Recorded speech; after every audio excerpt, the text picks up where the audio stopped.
the something that's the something, something, something. Hey everybody, how's it going? Is everybody out there? Okay, come on, I want to hear some applause. Give it up for St. Louis, ladies and gentlemen! It was a beautiful, beautiful day today, wasn't it? Did you get out in it, or did you just stay in and play on your MySpace page all day? Because, it was so beautiful today. What's up with this weird-ass mic? You have to go like this to use it. Hello?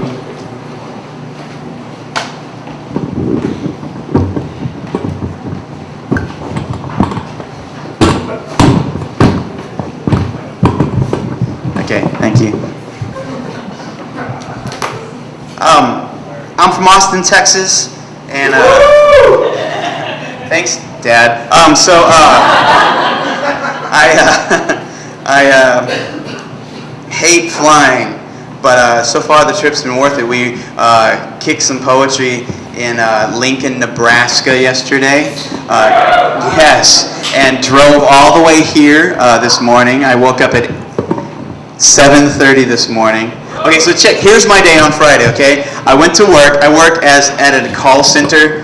I'm the customer service supervisor for CompactAppliance.com. So if you call in, you're like, "Let me talk to the supervisor. This is stupid." I'm the one you talk to. So I'm like, "Hi, thank you for calling CompactAppliance.com. This is Eric. I'm the supervisor. How can I help you?" So I'm the soothing voice of reason, which takes a lot out of me. So I worked a half day. Okay, wait. I got in a fight with my girlfriend. No, we talked. You know, one of those things where it's like, Eric? Like she never addresses me unless like something's wrong, and we have a really good relationship. But she goes, Eric? And I'm looking at my watch going, yo, it's 11:30. I gotta go on a flight tomorrow, come on. So we talked until like 3 in the morning about space and time and space and time. And then we made love. And then I had to get up in the morning at like 6:30, and so we made love again.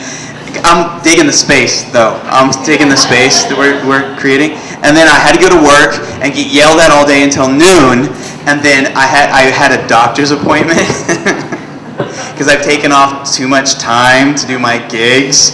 So I was sick and had to race to the airport, and I hate flying. It was really turbulent, and I got into Lincoln, Nebraska, and we had to run, and go. And then we were up really super late, and then we had to get up this morning and drive 7 hours. And have you ever been on a road trip? Usually you listen to music the whole time you're driving. We never once turned on the radio. We just talked the whole way.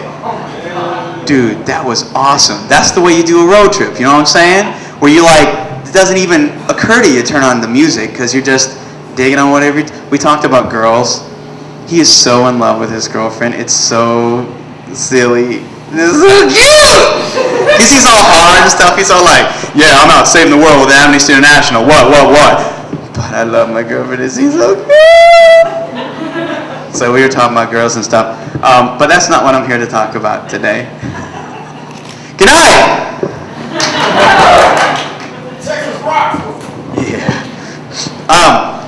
So I do workshops for kids a lot, and I was doing a workshop in West Texas. Have you ever been to West Texas? It's like the place where FM radio signals fear to tread. It's just really, really hard to grow up there, I would imagine. And I was doing this high school conference for 300 very Republican kids, and this one girl in the back with red dreadlocks, and she was like, please, for the love of God, write something for me. And what do? You can't just be like, no. I was like, I got 15 minutes before the show. Why didn't you tell me this 2 hours ago when we first met? She was like, I was just screwing up my courage. I'm like, okay. So I wrote this poem in 15 minutes and performed it 15 minutes later for the girl in the back row with the red dreadlocks who lives in Canyon, Texas. And I ended up writing it more for me. This is everything I wish somebody had told me when I was 14. And it goes out to the girl with red dreadlocks in all of us. Because I have a girl with red dreadlocks in me. You're going to get a Texan up in you in about 5 seconds. Na na na na na na. Okay, sorry. I always go into the underwater theme, you know, in Mario Brothers. Okay, I'll do some poetry.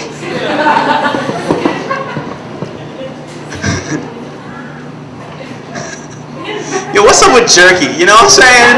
Like, when is it ever appropriate to eat beef jerky? Like, that shit gets nasty, but the moment we get on the road, I'm like, yo, Chris, you wanna get some jerky? He's like, dude, I was just thinking the same thing, yo.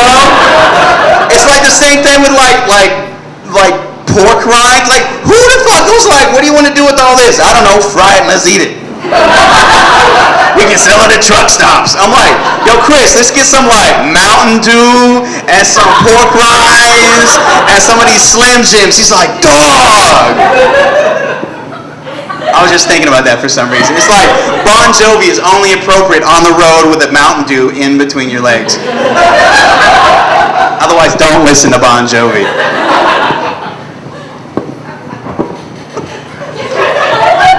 This one time, I was doing a reading once, and I did a 20-minute introduction for the poem, laughing and goofing and stupid all the time. By the time I finally got to it, I was like, I'll skip it, let's go to a different one. I never even read it. I did a 20-minute like I'm doing right now. Okay, here comes. This one goes out to those who refuse to be defined, who look at government forms as a challenge, who see the safe little boxes next to Caucasian and Asian, Black and Hispanic, and make their own little box labeled all of the above, who scratch out the question entirely and write their own names in large capital letters, who, when forced to choose between male and female, write and said, see attached 27-page document detailing why my gender and sexuality will never fit within the confines of your obsessive need to define me. This one goes out to those who fight every day for the simple right to exist. For every gay kid ever beaten up for being gay. For every straight kid ever beaten up for being gay. For, yes, for, you felt it, for the fat girl who's not just a fat girl, but the fat girl, who maintains the self-respect others refuse to give her. For every girl who's looked into the plastic faces of Britney Spears and Christina Aguilera and whispers, don't you think for a moment that you are speaking for me. For every boy who hears his friends tell sexist jokes and is man enough to call them out for it. For every band geek who ever picked up a guitar or a drumstick or a French horn instead of a bomb. For every poet who ever picked up a pen instead of a gun and expressed their anger with words instead of blood. For every jock who refused to look at those physically weaker than them as less than them. And for every teacher who ever lived, who ever listened when no one else would, this one goes out to you. To those who refuse to define themselves by their GPA, by the size of their parents' bank accounts, by the clothes they wear, or the music they listen to. To those who demand to be defined by their actions, not by their fashions. Who refuse to be passive consumers in this self-centered nation and throw away their televisions and make their own movies. Who throw away their PlayStations and make their own video games. Who teach themselves to play their own music and write their own novels and create their own art. But most of all, this one goes out to the kid listening right now who thinks I cannot possibly be talking about them. The quiet kid, the one who never speaks, the one with no friends, who's never been on a date, the one ignored by parents, by teachers, by other kids. Yes, this one goes out to you most of all. Know this. I understand. I hear you. I used to be you. Don't you let anyone tell you your voice has no value. Raise your voice, kid, and don't you ever stop.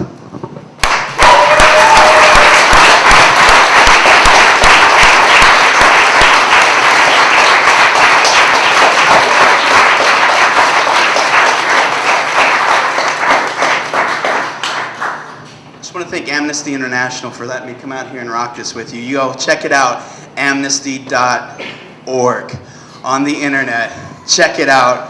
Really good organization. I'm taking so much time off from work to do stuff. If they ever ask me to do anything, I'm completely down with their mission. Imagine living in a country where they can come and snatch you up in the dead of the night, take you to a prison outside of your own country, put you in prison for years without ever speaking to an attorney, or allowing you to talk to your own family. Imagine not being on any list anywhere. No one knows that you are officially there. Imagine that happening to your life. Imagine living in that kind of country where that kind of shit happens, because you are living in that kind of country right now. Guantanamo Bay is filled with people who've never been charged with anything. If it wasn't for Amnesty International, we wouldn't even know they were there. So give it up for Amnesty International.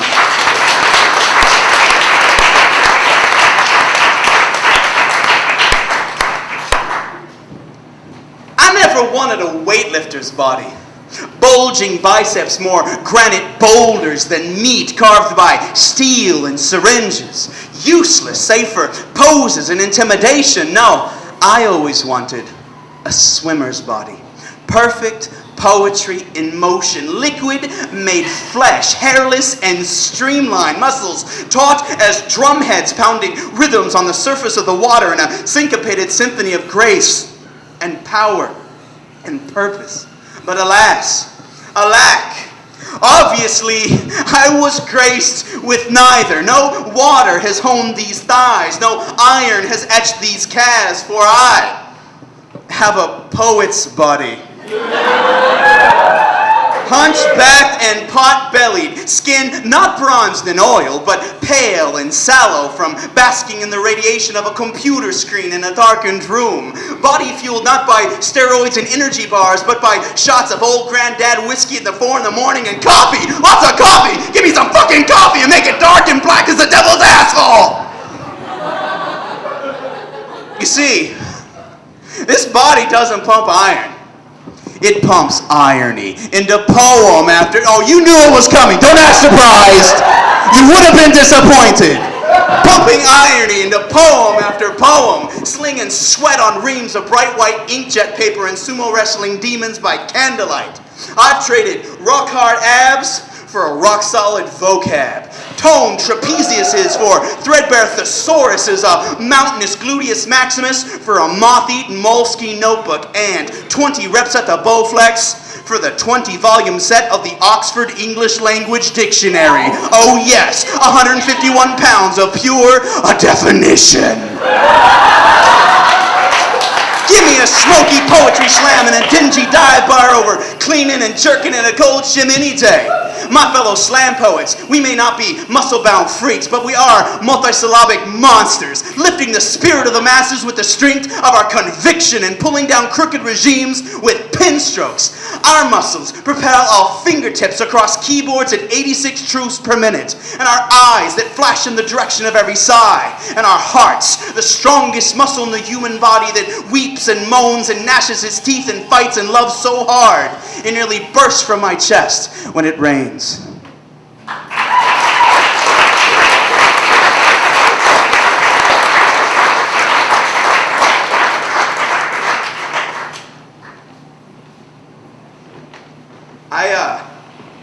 I think one of the amazing things about poetry, especially the kind of poetry that we do in front of a live audience, that's written specifically to be delivered live to an audience, is that you can champion people who have lost their own voices.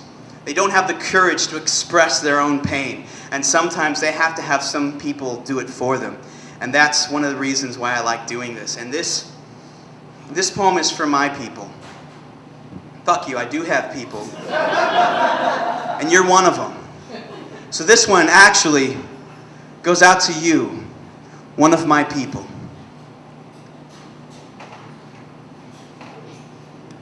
It always happens. When I rock a microphone, I feel 10 foot tall and luminous, steel-toed and bulletproof. But then I'll walk triumphantly off stage, and inevitably, some tall fucker walks up to me and feels compelled to state the obvious. Wow, Big Papa E, you're not very big, now are you? Well, allow me to fashion a witty retort. Fuck all y'all tall motherfuckers! Short people, Being short is not a shortcoming, it's a strength. All it takes to turn a tall person into a whiny little bitch is a road trip. But me, I'm stretching out and going to sleep. If this venue were engulfed in smoke and flames like a great white concert, all you tall people would fall to your knees trying to suck up all the good air. But us short people, we just walk right the fuck out. Because it's all good air when you're this short. We short people are built for maximum maneuverability, dodging through crowds like liquid mercury, avoiding knees and elbows with acrobatic agility. Question: if a tall person trips and falls alone in a forest, would there be a sound? Answer: fuck yeah, there'd be a sound! But me, I'm already so low to the ground that falling is like laying my head on a pillow. And I never bump my head on anything. If I bump my head on something, that shit's too fucking low. And don't talk to me about reaching stuff. Oh, hell no. That's why the good Lord invented chairs and tall people. Yo, Michael Jordan, give me that tuna can off the top shelf now, bitch! And yes, the rumors are true. We short guys do indeed have small penises. That is, if you think a throbbing purple Eiffel Tower of flesh is small. Tall people are up to no good. All the truly innovative thinkers of the modern age have been short. Einstein, 5'3". Gandhi, 5'2". Tori Amos, 5'1". Shigeru Miyamoto, the creative genius behind Donkey Kong and Mario Brothers, 4'9", bitches! Now, I don't want you to think that I'm drinking haterade. That's not what I'm all about. You know me. It's all about love, love. Fuck tall people! Fuck tall motherfuckers who sit in front of you at concerts and movies! Fuck tall people who take up the whole damn bed like they own it! Fuck tetherball! I fucking hate tetherball! Whoever invented tetherball's a fucking asshole! And fuck basketball! The only good thing about basketball is that the NBA has corralled those who shall be shot first. Oh yes, the revolution is indeed coming, and this revolution will not be supersized, it will be minimized. And when the short people of this world unite and rise up, you might not be able to tell right away. But when steel-toed, boot-shaped bruises appear on long-ass shins the world over, you will know that me, Gary Coleman, that kid from Webster, and Mini-Me, and the fucking Oompa Loompas, and Prince, has finally had enough of your shit and begun taking over the world one step stool at a time. Represents!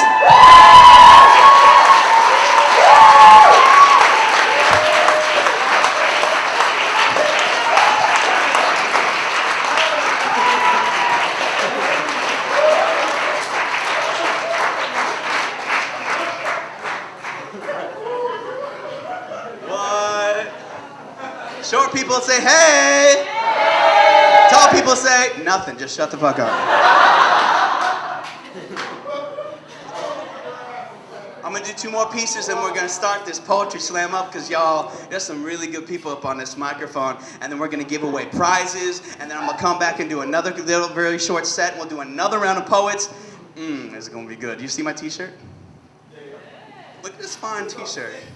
I ain't playing. You want a t-shirt like this? They got them in the back. In all different colors, apparently. Okay, so,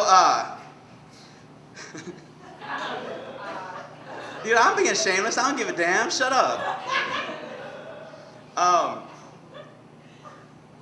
So, yeah, I wrote this new piece, and anybody have a live journal? You can admit it, we're amongst friends. I'm Poetry Slam on livejournal.com.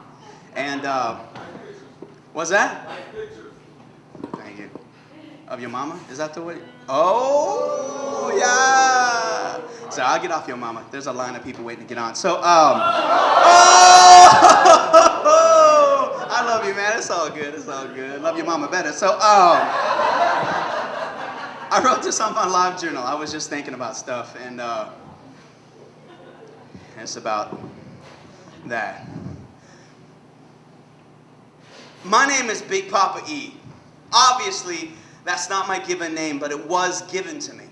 I remember very clearly the first time someone in an audience shouted, "Big Papa!"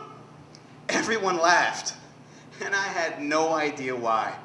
You see, Biggie had been shot a few years before, and boomboxes were still blasting. I love it when you call me Big Papa. I guess the image of this little white kid talking 10 foot tall and bulletproof was just a tad ridiculous, but I was selling it. You could almost squint your eyes and believe this little kid with steel-toed boots could kick a bit of the old ass. From that moment on, I was never called anything else. People I had known for years dropped my given name and picked up my new moniker with glee. And to this day, more people know me as Papa than anything else. In fact, I've been accused of lying when I've claimed to be him. My given name is Eric Ott, and I spend my life spelling it. No, that's E-I-R-I-K.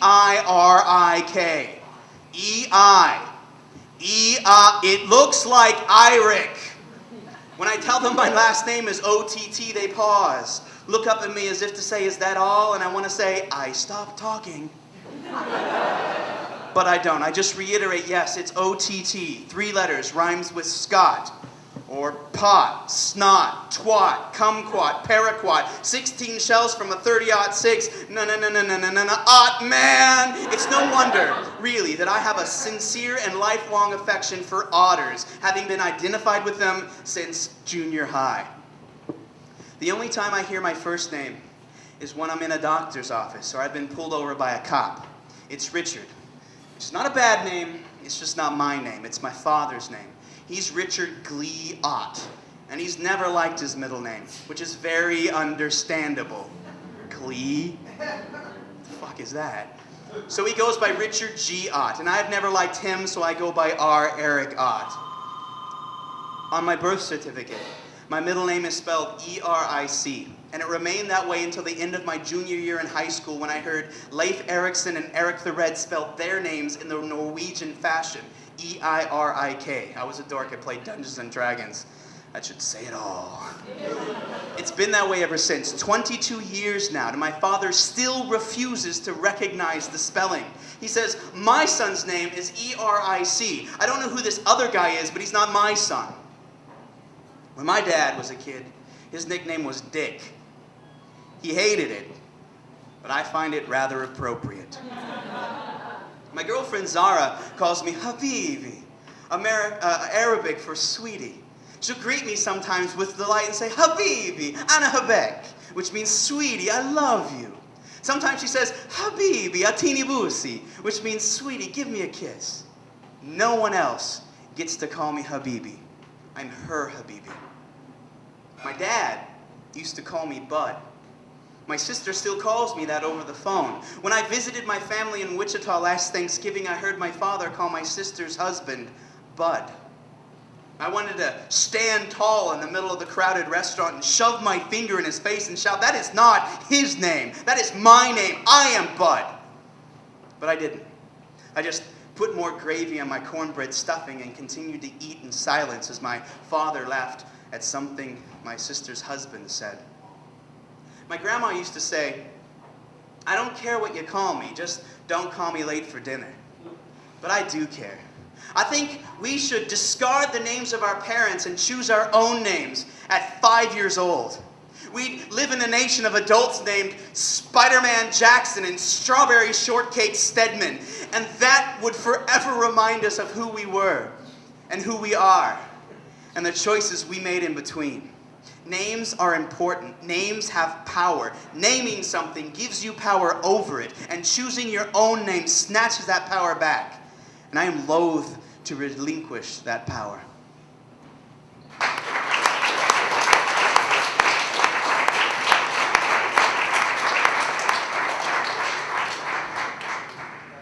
I've never read that piece before, so I'm still working on it. Here's another new one. I've only read this like twice. So I work at compactappliance.com, and I'm talking on the phone all day. I wrote this poem on the clock about 2 weeks ago.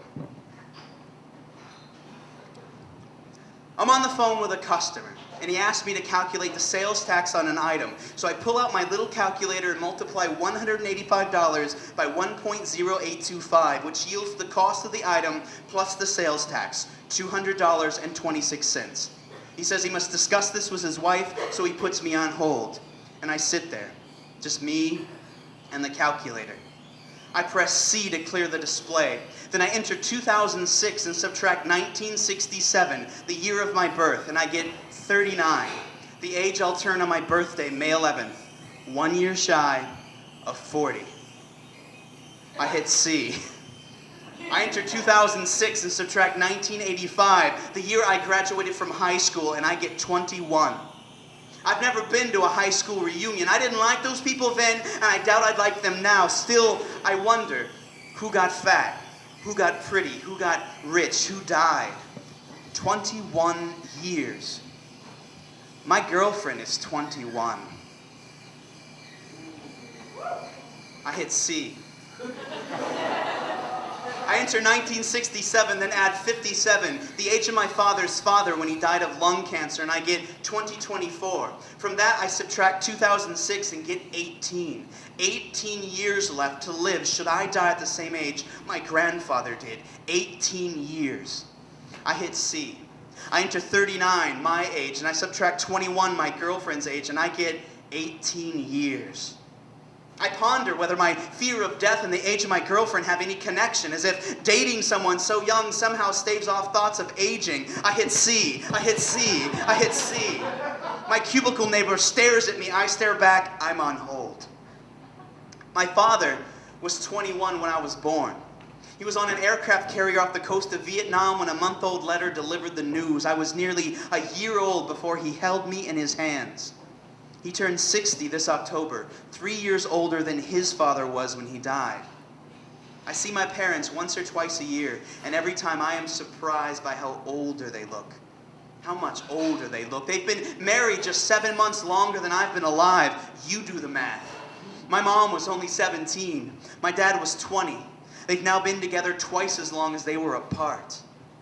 I first had sex in May of 1984. Her name was Michelle. We were 17. We didn't use condoms. We had sex in the back of my pickup in the middle of a field at the edge of town. If she had gotten pregnant, she would have had the baby in February of 1985. My girlfriend was born February 20th, 1985. I hit C. Nothing happens. I fucking hate math, I say out loud under my breath as I close my eyes. My customer says, "Excuse me, I am no longer on hold." I ask him if we can move forward, and he says he has to think about it. We both have a lot to think about. Thanks.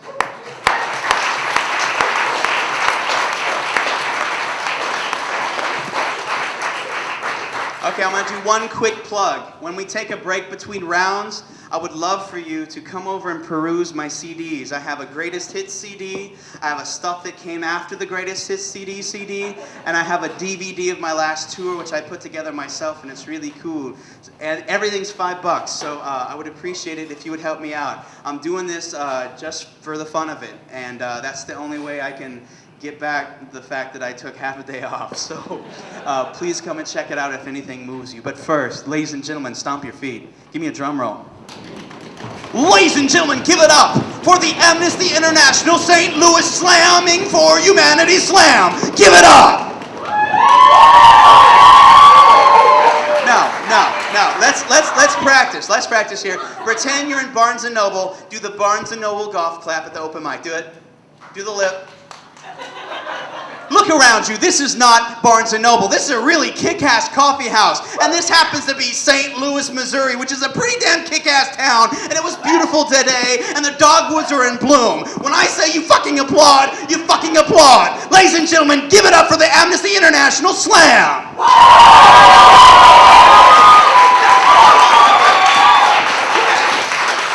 I ain't playing. For a second, I thought I was in Lincoln, Nebraska. Okay, so, just kidding, it was a great show. So, no, for real, it was an awesome, lovely people. I don't know what's wrong with me. And then I saw him there on the silver screen, bigger than life and unafraid of earrings and hair dye and rejoicing in the music of The Cure and Morrissey and Susie and the Banshees, walking loud and talking proud, my wussy boy icon. Ducky in Pretty in Pink. And I realized I wasn't alone. And I looked around and I saw other wussy boys living large and proud of who they were. Anthony Michael Hall, wussy boy. Michael J. Fox, wussy boy. And Lord God King of the wussy boy movement, John Cusack in Say Anything, wussy boy. unafraid to prove to the world that sensitive guys kick much ass. Now, I'm no longer ashamed of my wussiness. Hell no. I am empowered by it. When I pull up to a stop line and some redneck testosterone methamphetamine jock fred boy asshole dumb fuck pulls up beside me cranking his Trans Am stereo with power chord anthems to big tits and date rape, I no longer avert my gaze. Hell no. I just crank all 12 watts of my car stereo and I rock out right to his face. I am human and I need to be loved just like everybody else does. I am Wussy Boy. Hear me roar. Bar fight? Shit, you think you can take me, huh? Just because I like poetry better than Sports Illustrated? Well, allow me to caution you, for I am not the average, everyday, run-of-the-mill wussy boy you beat up in high school, punk. I am wuss core. Don't make me get Renaissance on your ass, because I will write a poem about you. A poem that will tear your psyche limb from limb. That'll expose your weaknesses. That will make you forget the poem that you're doing right in front of all these people. Motherfucker. But you better remember my poem about you will last forever. God, I can't remember the end of it. Thank you. Good night. Something like that. Dear God. That was embarrassing. I wasn't planning on doing that. I don't do that anymore. So check it out. Anybody know what they were doing July 16th, 2005 at 12:01 a.m.? I wasn't asleep because I was in line at the Barnes & Noble waiting for Harry Potter and the Half-Blood Prince. Anybody like Harry Potter? I wrote a song. I would like to sing it for you now. It's about a 13-year-old boy who's in love with his best friend. I see you sitting there in the library with your nose pressed into a book, and I'm sitting across from you crossing my fingers, hoping you'll stop and give me a look. The sound of your voice makes my face go full flush, as red as Ron Weasley's hair. And I want with all of my being to reach out and take your hand, but I do not dare. I used to think that Cho Chang was the one who was the object of my desire. But now I know, my dear, you're the witch who turns my heart into a goblet of fire. Oh, Hermione Granger, I love you. I can't keep you off of my mind. Climb on the back of my Nimbus 2000. We'll leave Hogwarts far behind, far behind. Ooh. Sometimes I hide under my invisibility cloak, just so I can watch you from afar. And I don't care if your parents were muggles, the lights in your eyes shine like stars. If I had the chance to go back to first year, I'll tell you just what I would do. I wouldn't take that sorting hat from my head till it said I belong to you. And yeah, I know you know who is out there somewhere trying to kill me with his evil dark art. But the mark he left on my forehead is nothing compared to the lightning bolt-shaped scar on my heart. Oh, Hermione Granger, I love you. I can't keep you off of my mind. Climb on the back of my Nimbus 2000. We'll leave Hogwarts far behind, far behind. Ooh. I've written you a note on a scroll, my dear, and tied it to my owl Hedwig's leg. And I'm hoping my words will convince you to love me, so I don't have to fall to my knees and beg. It says if you love me half as much as I love you, meet me at midnight behind Hagrid's shack. They're 13, shut up. And if you're not there, I'll know that you don't And I'll have to find my way back to being your best friend. Aww. Sing with me now. Hermione Granger, I love you, I can't keep you off of my mind. Climb on the back of my Nimbus 2000, we'll leave Hogwarts far behind. Far behind. Ooh, thank you very much.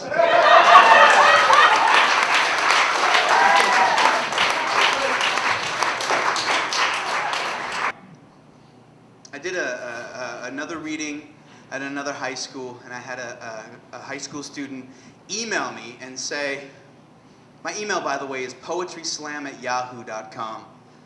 Email me anytime you want. I've had it since '95. She emailed me and asked me, who are you? Who are you to come to my school and get me all riled up about stuff? Who are you? She was wanting some, you don't ask a poet that without knowing you just spawned a freaking poem, you know what I'm saying? This is the email I sent her, verbatim. This is what I sent her. And it's pretty much my mission statement. It's why I'm here. We are poets. And that lifestyle choice may have destroyed our credit, yes. It may have destroyed relationships, yes. It may have destroyed our backs from sleeping on couches between times when we could afford places of our own, yes. But oh, the beauty, the soul, the whole wide world. We live for that connection between a poet and someone in the audience, moved to touch their hand to their chest and whisper, oh, I get it. Between two people sitting cross-legged on dusty wooden floors, bathed in Joni Mitchell and candlelight at 3 a.m., heads bowed and hands held and knees touching. Between the wind and a person alone at a bus stop whispering his truth over invisible turntable breakbeats from the shady confines of his hoodie. It's all poetry. All of it. Every single breath is scented with poetry. We may die penniless, but oh, the stories, the love, the whole wide world held limp in the palms of our hands, the smiles on our faces as we bid you all goodbye with a twinkle in our eyes and so many sweet, sad songs in our hearts. So many people never get the chance to fly because they never have the courage to leap blindingly, stupidly, floppingly out of the nest and bash themselves against all the branches all the way down, then get up and do it again and again so many times they feel like they'll die if they try again. But that's the only way to learn how to fly. And every poet who's ever spread their wings and left the bonds of this planet has a body covered in scars and bruises you can feel in every word they speak. We don't just write poetry, we live poetry.